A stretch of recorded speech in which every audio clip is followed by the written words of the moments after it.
40,000 warships entered the battle and vanished so fast the galaxy did not realize a war had started. The ones who destroyed them did not issue warnings, did not chase survivors, did not even stay to watch. And then the Council understood the truth.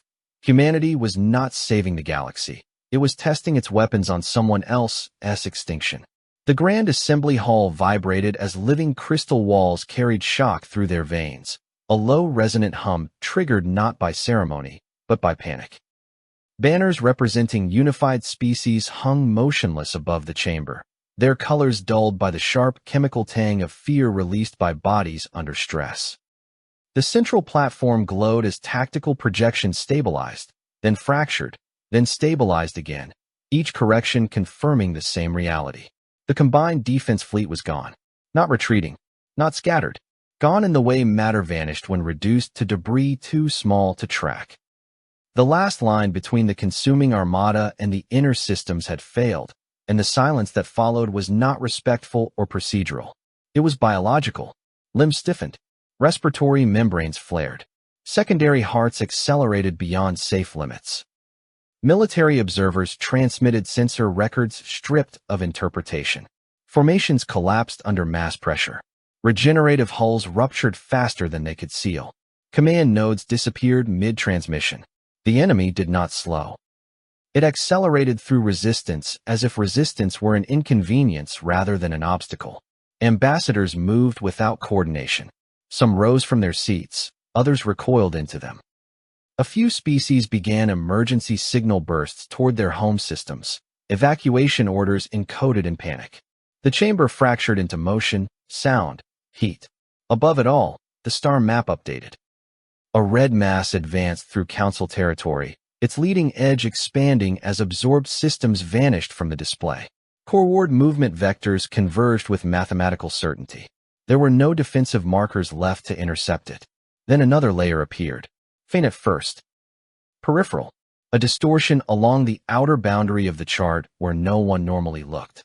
The quarantine zone, a region marked by ancient law and older fear. Automated warnings pulsed as sensors registered movement where nothing had moved for millennia. The data was incomplete. Readings conflicted. Mass signatures appeared and vanished between scans.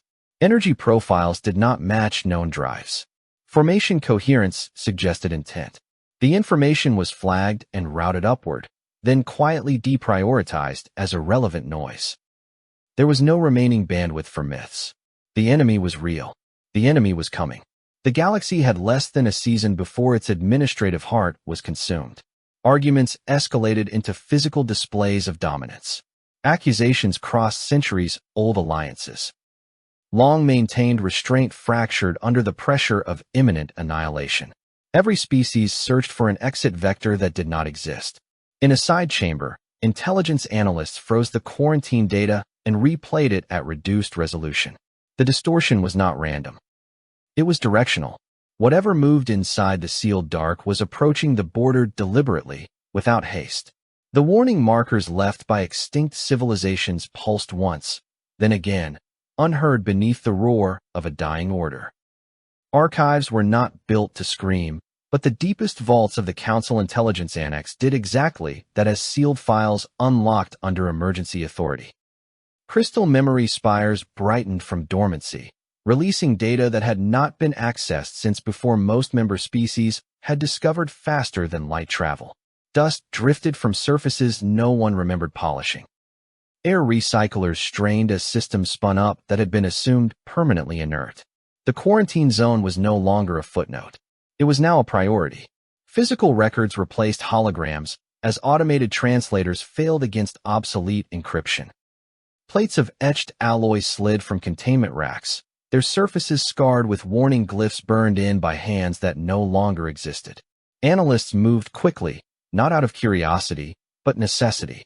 The enemy advance consumed worlds by the hour. Any anomaly, no matter how ancient, demanded extraction. The first conclusion arrived without debate. The quarantine had not been symbolic. It had been absolute. No trademarkers. No monitoring stations beyond automated sentinels. No diplomatic carve-outs. An entire region of space erased from interaction by civilizations that once spanned half the galaxy. The reason followed. The sealed designation repeated across multiple extinct languages, translated independently by separate teams. Not a warning of disease. Not a spatial instability. Not a rogue artificial intelligence. A species. Human. Physiology files displayed rapid evolution, curves compressed into terrifyingly short timelines. Conflict records showed internal wars escalating and resolving at speeds that violated sociological models. Technical schematics documented crude propulsion systems iterating into experimental slip mechanics within a few centuries. Observational notes ended abruptly, replaced by a final directive repeated until redundancy failed. Do not engage. Do not provoke. Do not allow expansion. The data did not describe conquest. It described acceleration. Before the implications could settle, incoming battlefield telemetry forced itself into the queue. Long-range sensors from the Helix region reported absence where presence was expected. A vanguard force sent by the consuming Armada had ceased transmitting. Not degraded. Not jammed. Removed. Analysts layered probability maps over the void. No debris fields consistent with energy exchange. No radiation blooms. No subspace scarring. Just silence where thousands of biological war forms had been moments earlier. Then survivor data arrived. A single escape pod transmission fragment, distorted by interference, replayed at reduced speed. Visual feed lasted seconds. Enough. Angular shadows crossing the frame. Impacts without warning. Hulls failing in straight lines punched clean through regenerative mass. The recording ended not in explosion, but an abrupt termination as the sensor array itself was destroyed. Weapon analysis began and stalled immediately. The damage was physical. Kinetic. High-velocity penetration using dense projectiles accelerated beyond conventional limits. The kind of warfare abandoned by the galaxy after energy systems made armor regeneration viable. Except regeneration meant nothing if the organism was hollowed faster than it could respond. Missile traces followed. Guidance systems adapted mid-flight, adjusting vectors as if anticipating evasive behavior before it occurred. No broadcast signatures preceded the attack. No challenge. No declaration. The intelligence chamber grew cold as environmental systems compensated for rising metabolic output. Analysts stopped speaking aloud. Correlations assembled themselves without instruction. The vectors from the quarantine zone matched the vectors of the erasure event. Movement from sealed space had not been random. It had been timed. The consuming Armada believed itself the apex force of the age. It advanced openly, loudly, confident in the inevitability of assimilation. It did not consider predators that hunted without signals, without ceremony, without waste. Deep in the vault, a final Valori annotation surfaced, its language degraded but legible enough. If they ever leave containment, it will not be exploration. It will be response. As the council chamber above descended further into fragmentation, intelligence personnel understood the shape of the catastrophe forming between two converging forces. One consumed to grow, the other eliminated to resolve, and the distance between them was collapsing rapidly. Impact came before comprehension. The Vanguard fleet crossed into the Helix region in perfect biological symmetry. Thousands of living hulls drifting through particulate clouds that diffused sensor returns and muted long-range detection. Bioorganic sensors extended outward like nerve endings probing the dark, tasting radiation gradients and gravitational inconsistencies. No resistance registered. No energy spikes. No movement patterns associated with prey or rival swarms. Confidence translated into acceleration. The first kinetic strike passed through 3 warships before the fleet recognized contact. No warning bloom. No energy flare. Just absence where mass had been, followed by catastrophic structural failure propagating faster than regenerative tissue could respond.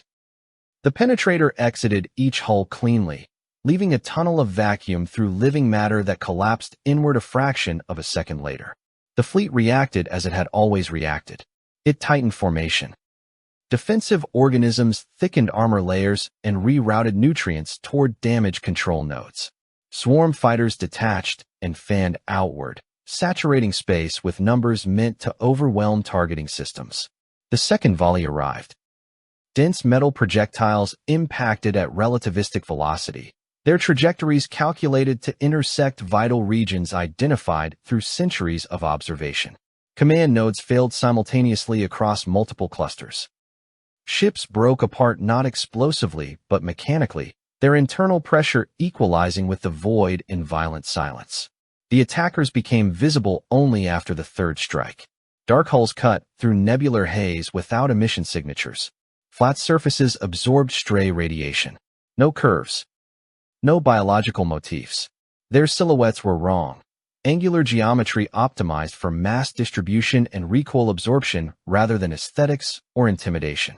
Weapon ports cycled in precise cadence, each discharge feeding data back into a distributed network that adjusted aim in real time. Missiles followed the slugs. They did not fly directly. They arced, split, recombined. Some decelerated to allow others to pass before reaccelerating along new vectors. Guidance systems anticipated evasive movement, altering trajectories before targets completed maneuvers. Regenerative tissue was not merely damaged. It was targeted deliberately. Missiles burrowed into growth nodes and detonated internally, converting healing systems into liabilities. Swarm fighters died in sheets. Point defense systems saturated surrounding space with high-velocity fragments, turning approach corridors into storms of lethal debris. Biological wings shredded. Neural clusters liquefied. The fighters never reached engagement range. Boarding organisms launched anyway, driven by hardwired imperatives that ignored probability. They were intercepted at distances that rendered them irrelevant. The fleet attempted adaptation. Formation patterns shifted. Energy weapons fired in overlapping cones meant to overwhelm shielding through sustained exposure. Acidic beams splashed against layered armor that neither burned nor softened. Kinetic plating absorbed impacts and redistributed force through internal mass dampeners. No visible degradation occurred. Time compressed. What had been projected as hours of engagement resolved into minutes of erasure. Warships that had consumed entire systems failed faster than analysts could log their destruction. The attackers moved continuously, never halting, never consolidating into a single targetable mass. Groups of vessels detached and rejoined fluidly, striking isolated pockets before vanishing back into sensor interference. Command cohesion collapsed. Without centralized nodes, the biological fleet reverted to instinctive clustering behavior, drawing closer together for mutual support. The response was immediate. High-yield kinetic penetrators targeted the densest concentrations, each impact triggering secondary collisions as shattered hulls slammed into neighbors. Debris fields expanded exponentially. The nebula filled with frozen fragments of once living ships, their internal fluids crystallizing into drifting clouds. Regeneration systems pulsed futilely in severed sections, consuming stored energy until they failed entirely. There was no retreat vector left unchallenged. One vessel ran. A scout organism positioned at the periphery diverted all power to propulsion, abandoning formation discipline in favor of raw velocity. It fled through expanding debris fields as the engagement resolved behind it. No pursuit followed. The attackers did not chase. They did not need to. The scout transmitted everything it had. Sensor data flooded upstream channels, raw and unfiltered. Visual feeds showed impossible precision. Damage models confirmed zero detectable losses among the attackers. No wreckage. No energy spikes consistent with shield failure. Just relentless output and perfect coordination. The transmission cut as the Scout's systems overloaded, its biological brain incapable of processing the scale of data passing through it. The vessel continued on inertia alone until it reached friendly space and died, its neural tissue burned out by information saturation. The attackers reassembled. Dark hulls drifted into ordered alignment, forming a grid that ignored natural terrain and gravitational gradients. Weapon ports sealed. Heat signatures stabilized. The fleet held position as if awaiting the next instruction. Across the galaxy, command intelligences replayed the footage in silence. The consuming Armada had never lost a battle. It had adapted to energy weapons, to numbers, to attrition. It had evolved around every threat encountered, turning defeat into assimilation. But there was nothing to assimilate here. No biological template. No energy signature to mimic.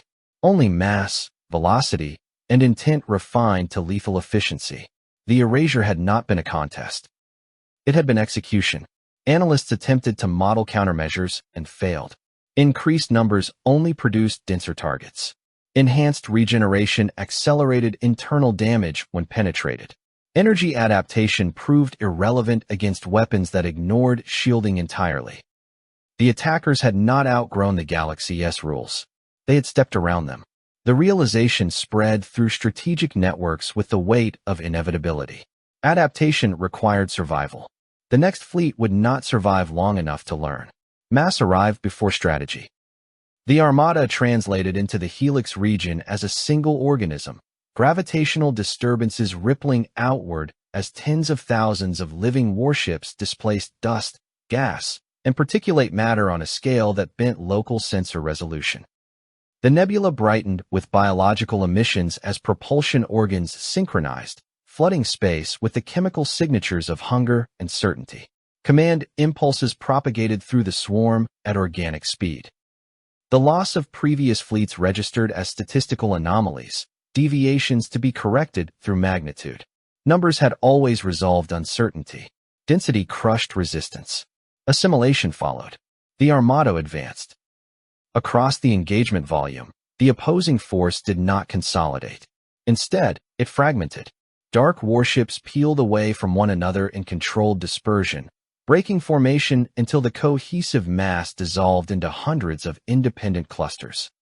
Each cluster adjusted vector, velocity, and orientation autonomously, guided by internal coordination that produced no detectable transmission.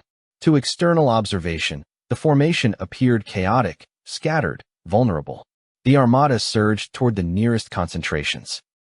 Contact never occurred. Kinetic fire erupted from multiple angles simultaneously.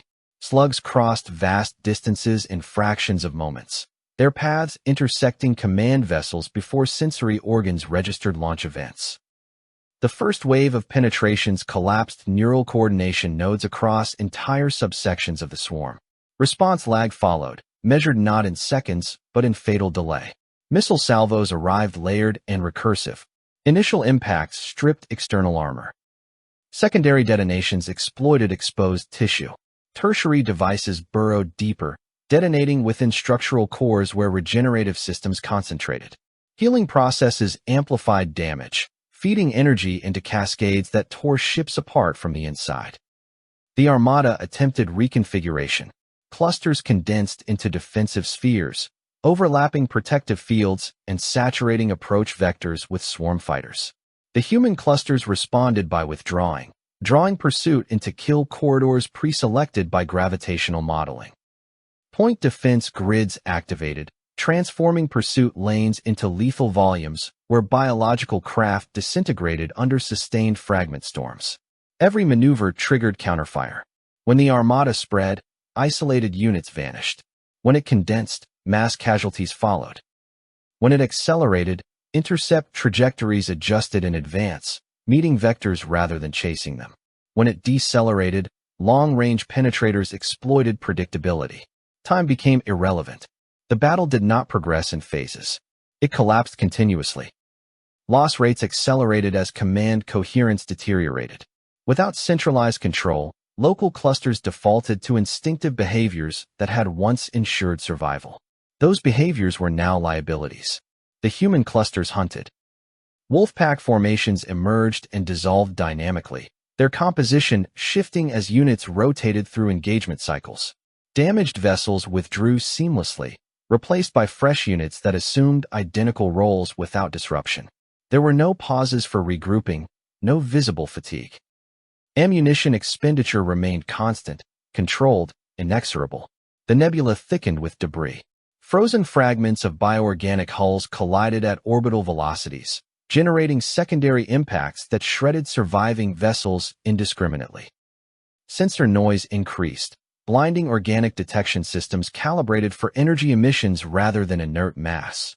The environment itself turned hostile, weaponized by physics rather than intent. Command entities attempted override protocols. Emergency signals rippled through the swarm, forcing units into rigid formations meant to reassert control through brute synchronization. The response was immediate and terminal. Concentrated fire erased entire formations in seconds, penetrators punching through layered hulls and exiting with sufficient residual energy to strike multiple targets sequentially. Retreat orders propagated too late. Egress vectors filled with debris and interdiction fire. Escape routes predicted by organic pathfinding were already saturated by intercepting clusters. Pursuit was selective. Not all fleeing units were destroyed immediately. Some were allowed distance before being eliminated with long-range fire, their destruction visible to others still attempting escape. Fear entered the swarm. Biological systems registered threat beyond adaptation thresholds. Stress responses triggered inefficiencies. Regenerative cycles misfired. Neural feedback loops destabilized coordination. The Armada, once a unified predator, fragmented into panicked prey. The largest command vessel attempted withdrawal. Its mass distorted local space as it redirected propulsion toward coreward vectors, dragging escort units into its wake. Human clusters adjusted silently, converging from multiple planes. Kinetic strikes targeted propulsion nodes with surgical precision, severing thrust capability without detonating the hull. The vessel drifted. Missiles followed, penetrating deep and detonating sequentially along internal spines. Structural collapse propagated inward. The command organism expired as neural tissue liquefied under mechanical stress. With its death, the swarm broke. Residual units scattered in all directions, abandoning cohesion entirely. The hunt intensified briefly, then slowed. Engagement priorities shifted from total elimination to containment. Remaining units were destroyed methodically, those attempting to flee intercepted at extreme range. Hours passed. The nebula became a graveyard spanning light minutes in every direction. Organic matter froze, shattered, and drifted endlessly. No regenerative pulses remained. No command signals echoed. The consuming Armada, terror of 1,000 systems, ceased to exist as a functional entity. The human clusters reassembled. They converged without haste, reforming into ordered arrays that ignored the devastation surrounding them. Damage assessments propagated internally. Losses registered and were absorbed without ceremony. Replacement vectors calculated. Readiness restored. The fleet held position. Across the galaxy, sensors tracked the engagement's conclusion with disbelief that bordered on paralysis. Strategic models collapsed under revised assumptions. The dominant military force of the age had been dismantled not through attrition or sacrifice, but through application of overwhelming, precise violence calibrated to exploit immutable weaknesses. The war did not end with victory celebrations or declarations. It ended when the last enemy signal faded into static. What remained was silence layered over wreckage, a void where power once resided.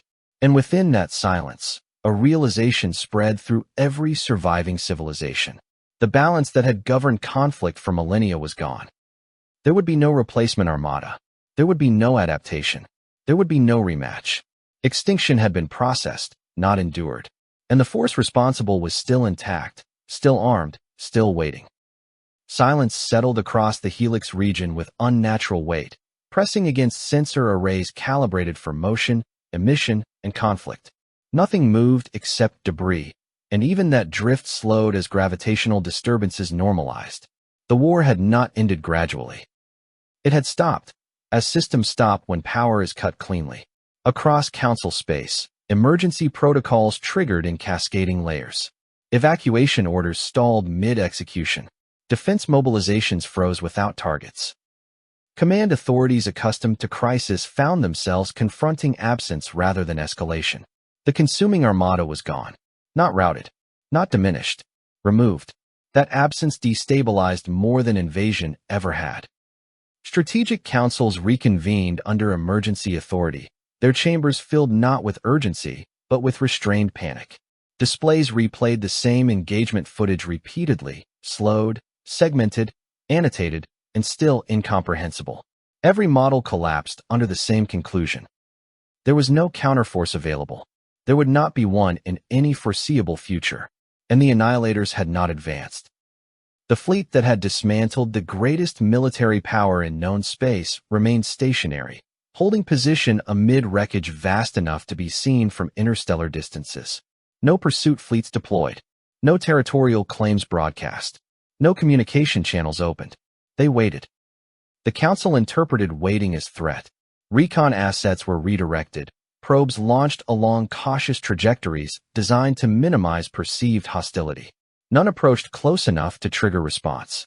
The human fleet neither warned nor intercepted.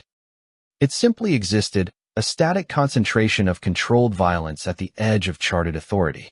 Within intelligence chambers, analysts assembled composite profiles using fragments accumulated over millennia of intercepted data. Patterns emerged not of expansionist behavior, but of containment. Humanity had not surged outward when quarantine systems weakened. It had not rushed to claim influence. It had observed. The conclusion became unavoidable. The intervention had not been altruistic. It had been preventative. The consuming Armada had crossed a threshold that triggered response. Not because Council space was threatened, but because continuation would eventually intersect human strategic boundaries. The galaxy had been spared incidentally, a secondary effect of self-preservation enacted at industrial scale. That understanding fractured remaining assumptions. The Council authorized controlled contact, not negotiation. A single diplomatic vessel was assembled with visible restraint. No weapon systems powered. No escorts assigned. Every action calculated to communicate non-aggression without vulnerability. The approach vector was transmitted openly. The human fleet responded with precision. Corridors cleared through debris fields. Navigation beacons activated briefly, then powered down. Docking permission was granted without ceremony. The interior of the human vessel did not display trophies or biological remnants of the annihilation outside. It was clean, organized, purpose-built. Every surface served a function. No excess space. No aesthetic indulgence. The ship was not a monument to victory. It was an instrument that had completed a task and reset to readiness. Human presence registered as controlled density. Movement was efficient, economical, devoid of emotional display.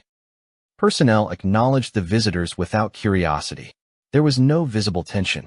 The annihilation of an armada that had terrorized the galaxy for generations had not disrupted routine. The Council representatives processed this not as arrogance, but as scale. To humanity, the war had been large. It had not been exceptional. Data exchanges followed, filtered, limited, precise. Humanity identified itself, its origin, its jurisdictional boundaries. It acknowledged awareness of the Council for thousands of years. It acknowledged monitoring. It acknowledged capacity. What it did not acknowledge was obligation. The human position was articulated through action rather than proclamation. Defensive readiness remained absolute. Fleet posture did not relax. No redeployments reduced pressure. The annihilation had not depleted resources beyond acceptable margins. The Council recognized the implication immediately. This force had acted with restraint because restraint was a choice, not a necessity. Intelligence synthesis accelerated. Archived records once dismissed as exaggeration were reclassified as conservative. Population estimates expanded by orders of magnitude. Industrial output projections surpassed combined Council capacity. Fleet counts extrapolated beyond the engagement force suggested layered deployment structures positioned throughout formerly quarantined space. Humanity had not revealed its full presence. It had revealed the minimum required to resolve a problem. That revelation inverted centuries of galactic hierarchy. The Council had governed through consensus enforced by shared limitation. No single member could dominate without triggering collective response. That balance no longer applied. Humanity did not need allies. It tolerated neighbors. Debate within the Council intensified, but it lacked direction. Some argued submission through integration, others isolation through appeasement. Military contingencies were abandoned entirely, not through defeatism, but through irrelevance. No action existed that did not escalate into extinction. Humanity remained silent throughout. It did not threaten. It did not reassure. It maintained posture and waited for the galaxy to recalibrate itself around the new constant. Eventually, a pattern emerged. Human deployments stabilized along multiple vectors beyond the Helix region. Sensor sweeps detected additional fleet concentrations positioned with geometric precision along former quarantine boundaries.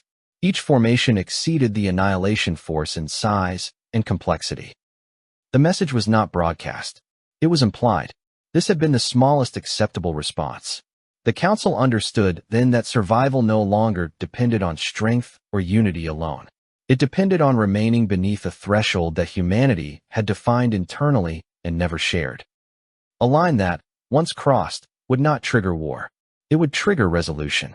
The galaxy had been spared destruction not because it was protected, but because it was not yet inconvenient. That realization settled heavily across every remaining civilization. Humanity did not need to conquer. It only needed to decide. Revelation unfolded without announcement. Data did not arrive as a single transmission or dramatic disclosure. It accumulated. Sensor sweeps extended farther into formerly sealed space as humanity relaxed interference protocols by fractional margins. Each increment exposed infrastructure on a scale that invalidated previous estimates. What had once been labeled quarantine resolved into depth, density, and deliberate occupation. Terran sovereign space was not empty between stars. Orbital habitats encircled primary worlds in layered shells of industry and habitation. Asteroid belts had been converted into processing chains that moved mass with mechanical inevitability. Gas giants hosted harvesting lattices thick enough to register as artificial rings. Entire systems functioned as logistical nodes rather than settlements. Their outputs measured in fleet readiness rather than civilian metrics. Population figures revised upward repeatedly. The numbers stabilized only when analysts accepted margins that dwarfed council totals by orders of magnitude. Humanity had not expanded cautiously within its isolation. It had filled it. Every resource within reach had been consumed, refined, and reintegrated into a closed industrial ecosystem that wasted nothing. Fleet analysis followed. The annihilation force was reclassified as an expeditionary element, one among many. Additional armadas detected along distant vectors were not held in reserve. They were stationed with geometric intent, each positioned to cover regions of approach with overlapping reach. The formations did not suggest defense alone. They suggested dominance through coverage. Ship design diversity exceeded expectations. Heavy kinetic platforms existed alongside carriers, interceptors, logistical haulers, and automated fabrication vessels capable of constructing replacements in transit. Loss tolerance models indicated sustainability far beyond any conflict the galaxy could generate. Humanity did not merely possess fleets. It possessed momentum.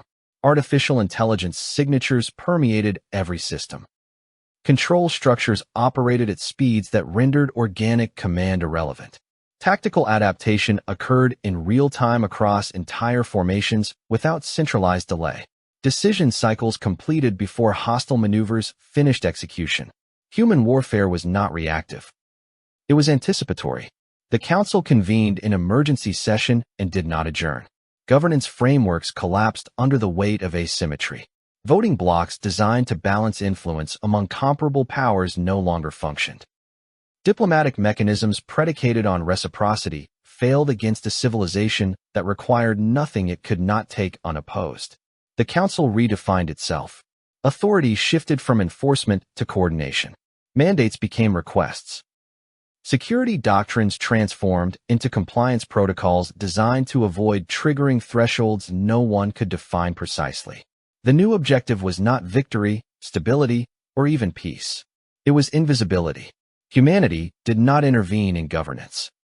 It did not demand restructuring or tribute. It observed the recalibration with professional detachment. Terran representatives attended sessions without asserting dominance. They recorded outcomes, transmitted summaries, and returned to positions of readiness. Their fleets did not move. That immobility carried more weight than conquest ever could. It communicated certainty. Humanity did not need to posture.